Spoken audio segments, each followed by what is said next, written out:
وہ دیکھ رہے ہیں جیسے کہ ہم ان کے کوئی غلام ہیں۔ میں آخر میں پھر آپ سب کا شکریہ ادا کرتا ہوں۔ میں پھر سے کہتا ہوں کہ یہ پاکستان کی تاریخ میں ایک فیصلہ کن وقت ہے، یہ فیصلہ کن وقت ہے۔ میں نے فیصلہ کیا کہ میں نے کبھی ان چوروں کو قبول نہیں کرنا، کبھی میں یہ چاہے یہ نااہلی کے اوپر، اچھا ایک اور وہ جتنا گھٹیا چیف الیکشن کمشنر ہے نا، اس سے زیادہ میں نے گھٹیا آدمی نہیں دیکھا۔ آپ یہ سوچیں کہ یہ حکم لے رہا ہے، کس سے حکم لے رہا ہے؟ بگوڑا، جھوٹا، کرپٹ اور نہیں نااہل نہیں، سزا یافتہ ایک چور سے آرڈرز لے رہا ہے کہ جناب کس دن ہمارے وہ ریزگنیشن ایکسیپٹ کرنے ہیں۔ جو میں کہتا تھا یہ ثابت ہو گیا کہ یہ ان کا نوکر ہے، یہ شریف خاندان، اور یہ ساری جو اس نے ڈرامے کیے ہیں مجھے نااہل کرانے کے لیے، وہ لندن میں بیٹھا ہوا مفرور ڈاکو اس کے کہنے پہ کر رہا ہے۔ اس کے اوپر تو ہم نے آگے بھی چلنا ہے، کیونکہ اس میں اتنی تو شرم نہیں کہ خود ہی استعفیٰ دے دے اس لیٹسٹ آڈیو لیکس کے بعد، لیکن انشاءاللہ اس کو ہم عدالت میں بھی لے کے جائیں گے۔ لیکن میں یہ آپ کو آج سب کہہ دوں قوم کو کہ دیکھیں یہ وہ وقت ہے جو ساری قوم نے فیصلہ کرنا ہے۔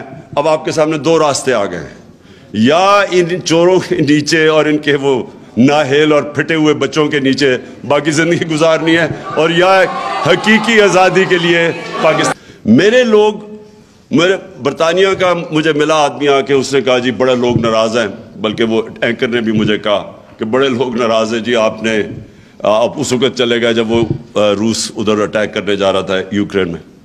میں نے اس سے کہا مجھے 22 کروڑ لوگوں نے الیکٹ کس لیے کیا ہے؟ اس لیے نہیں کہ میں دنیا کی جا کے باتیں کروں گی جی اس نے کیا کر دیا تو فلانا کیا کر دیا۔ میں نے کہا انہوں نے مجھے اس لیے الیکٹ کیا ہے کہ میرے کم از کم 12 کروڑ لوگ، ان میں سے آدھے غربت کی لکیر سے نیچے ہیں، اور آدھوں کو جب مہنگائی کا جھٹکا پڑتا ہے وہ بھی نیچے چلے جاتے ہیں غربت کی لکیر سے نیچے۔ یعنی کہ دگنی آبادی برطانیہ کی، ان کی تو 6 کروڑ آبادی ہے، ہمارے 12 کروڑ لوگ وہ ہیں کہ جو اگر یہ پرائس شاک پڑے گا تو غربت کی لکیر کے نیچے چلے جائیں گے۔ تو میری تو وہ پرائیورٹی ہے۔ میں نے کہا تمہارے ملک میں مصیبت پڑ گئی ہے، مہنگائی آئی ہے، اور ان کے ملک میں کیا مصیبت؟ وہ کتنے اربوں ڈالر دے رہے ہیں اپنے لوگوں کو، اب سبسیڈائز کر رہے ہیں، انرجی کاسٹ سبسیڈائز کر رہے ہیں، لیکن ان کے تو لوگوں کی سٹینڈرڈ آف لیونگ نیچے جاتی ہے۔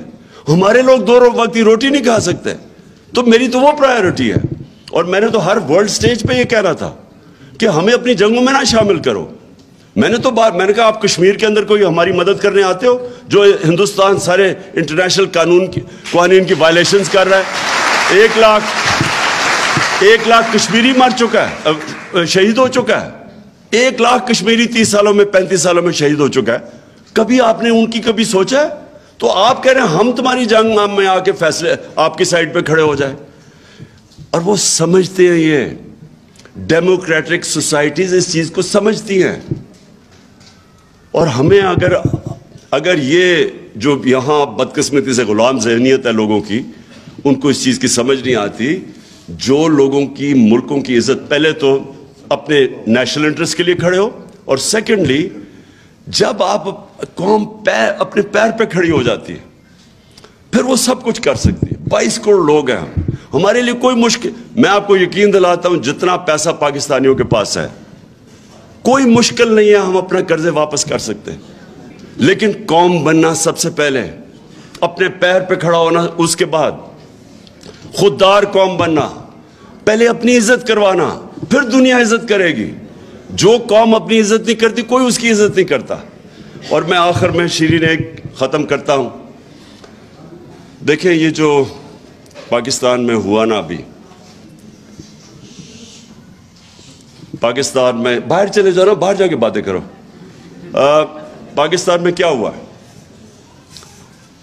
ایک فیصلہ ہوا رجیم چینج کا، چلیں جی چینج ہو گئی رجیم، لیکن جو اس سے برا فیصلہ ہوا کہ ایجنسیز ہمیں